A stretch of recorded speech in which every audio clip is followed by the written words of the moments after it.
اس ایک تابوت سے کتنے جیتے جاگتے انسان لاشوں میں تبدیل ہو جائیں گے، شاید سینکڑوں، ہزاروں۔ ہر رائفل نہ جانے کس کس کے ہاتھ میں جائے گی۔ جب رائفل کو تھامنے والا ایک ہاتھ بے جان ہوگا تو یہ دوسرے ہاتھ میں چلی جائے گی، دوست کے ہاتھ میں یا دشمن کے ہاتھ میں۔ رائفل اور رائفل کی گولیاں نہ کسی کے دوست ہوتے ہیں نہ دشمن۔ کس سوچ میں پڑ گیا ہے بھائی، یہ موت و حیات کے فلسفے پر غور کرنے کا نہ مقام ہے نہ وقت، غالب نے کہا۔ میں چونک پڑا، ایسے ہی خیال آ گیا تھا یار کہ یہ کتنے بے گناہوں کی موت کا سامان ہے، کون حساب کر سکتا ہے اس کا۔ ہم اس ذخیرے کو تباہ کر دیں گے، غالب نے مجھے یقین دلایا۔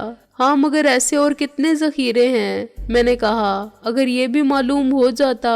مگر ہر وقت کے لیے ایک کام اور ہر کام کے لیے ایک وقت ہے۔ میں نے سب باکس نہیں کھولے، ہر نمونے کا ایک باکس کھولا اور دیکھ لیا کہ اس میں کیا ہے۔ مختلف سائز اور شکل و صورت کے صندوقوں میں وہ سب کچھ تھا جو موت کہلاتا ہے، گولہ بارود، پستول اور ریوالور، گولیاں اور مشین گنوں کے راؤنڈز، دستی بم اور مشین گنیں، بموں کے فیوز، ڈائنامائٹ سٹکس، بارودی سرنگیں۔ ایک باکس میں جو اپنی نوعیت کا ایک ہی تھا مجھے گھڑیاں سی نظر آئیں، یہ ٹائم بم تھے۔ میں آتشی اسلحے کا ماہر نہیں تھا، چنانچہ یہ اندازہ نہیں کر سکتا تھا کہ ہر بم کی تباہ کاری کا دائرہ کس حد تک ہو سکتا ہے۔ مرزا غالب نے صحافت کے پیشے میں بہت پاپڑ بیلے تھے، چنانچہ 65 کی جنگ میں محاذ پر بھی خاصے گھومے تھے۔